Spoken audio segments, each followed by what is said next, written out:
तो सबसे पहले हम यूनिट को सेट करेंगे, प्रिसीजन में 000 सेलेक्ट कर लेंगे क्योंकि हमें ड्राइंग mm में बनानी है।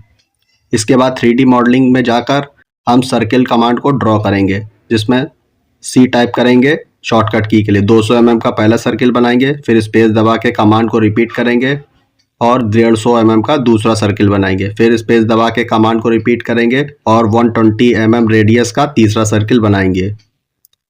ग्रिड को ऑफ कर लेते हैं ताकि ड्राइंग अच्छे से समझ में आए। फिर सेंटर से एक हम रेफरेंस लाइन बीच वाले सर्किल तक खींच लेंगे और इसका ऑफसेट 5 का ले लेंगे, 5 ऊपर और 5 नीचे। ऑफसेट का शॉर्टकट की O होता है। इसके बाद हम फ्रंट व्यू में जाएंगे और दूसरा मॉडल ड्रॉ करेंगे। इसमें हम लाइन कमांड की मदद से 200 mm और 100 mm का एक रेक्टेंगल बना लेंगे और फिलेट कमांड में रेडियस में हम 30 डालकर इसके आगे वाले जो जॉइंट्स हैं उसमें फिलेट कर देंगे, यानी 30 mm का रेडियस लगा देंगे। इसके बाद साइड व्यू और आइसोमेट्रिक में जाएंगे, या फिर पहले जो है हम एक सेंटर सर्किल बना लेते हैं स्नैप ट्रैकिंग की मदद से 25 mm का, और आइसोमेट्रिक व्यू में जाते हैं साइड व्यू साउथ वेस्ट आइसोमेट्रिक्स में, और कॉपी कमांड की मदद से इसको हम कॉपी कर लेंगे। फिर प्रेसफुल कमांड की मदद से हम 50 mm नीचे जाएंगे और 400 mm का एक ऊपर ऑब्जेक्ट ड्रॉ कर लेंगे।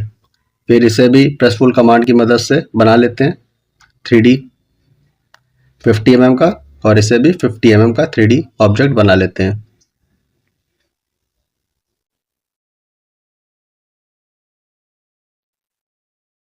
इसके बाद 2D में जाकर हम एक रेफरेंस लाइन ड्रॉ करेंगे जहां पर इन दोनों ऑब्जेक्ट को फिक्स करेंगे। तो ये स्नैप ट्रैकिंग की मदद से 15 mm अंदर है, तो यहाँ से 15 के लिए 2 रेफरेंस लाइन ड्रॉ कर लेंगे, और मूव कमांड की मदद का यहाँ से हम इस्तेमाल करेंगे और इस पॉइंट को पकड़कर यहाँ पर ड्रैग कर देंगे।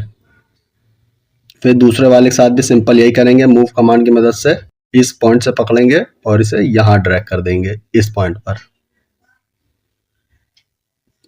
और एक्स्ट्रा को हम सिलेक्ट करके डिलीट बटन से रिमूव कर देंगे। रियलिस्टिक में जाएंगे तो हमारा 3D मॉडल आपको दिखने लग जाएगा। फिर टॉप व्यू में जाएंगे और 2D को वायर फ्रेम सेलेक्ट करेंगे और सर्किल कमांड की मदद से यहाँ से स्नैप ट्रैकिंग टूल के ऑब्जेक्ट से स्नैप ट्रैकिंग करेंगे और 25 लेकर 15 mm का एक सर्किल ड्रॉ करेंगे। और अब इसे पोलर एरे कमांड की मदद से हम सेंटर रेफरेंस लेकर रेफरेंस सेंटर पे यहाँ क्लिक करेंगे और 6 सर्किल ड्रॉ कर लेंगे। ये अपने आप ही ड्रॉ हो जाएंगे जब आप पोलर एरे कमांड लेंगे। फिर हम रियलिस्टिक में आएंगे और इस बार प्रेसफुल की मदद से हम इन होल्स को डिलीट करेंगे, रिमूव करेंगे। पहले आपको इसको सिलेक्ट करना है, नीचे ले जाना है और माउस से डबल क्लिक करना है। याद रखिएगा डबल क्लिक करेंगे तो ये डिलीट होगा। अगर ये डिलीट नहीं हो रहे हैं तो आप सारे प्रेसफुल से नीचे खींच लीजिए और फिर इसको सबट्रैक्ट कमांड से एक साथ डिलीट भी कर सकते हैं।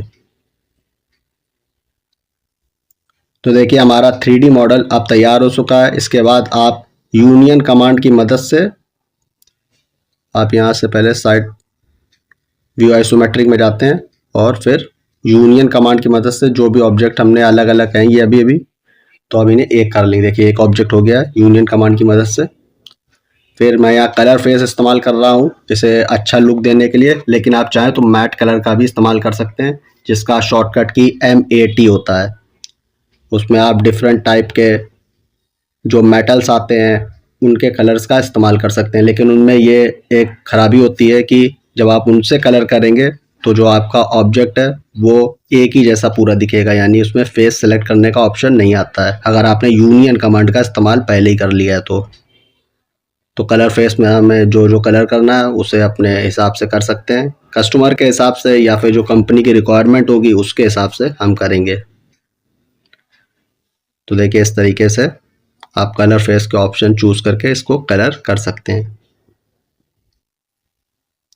अगर कोई गलत सरफेस चूज हो जाती है तो आप Ctrl+Z दबाकर अंडू कर सकते हैं।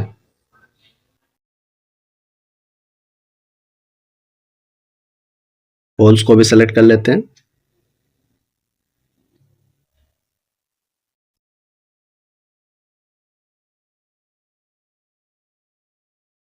इंटर करेंगे और येलो सेलेक्ट करके 2 बार डबल इंटर कर देंगे। तो देखिए हमारे यहाँ पे 3D ऑब्जेक्ट बनके तैयार हो चुका है। ऐसे ही और 3D ऑब्जेक्ट्स के लिए हमारे चैनल नो योर स्किल्स को सब्सक्राइब करना बिल्कुल भी ना भूलें।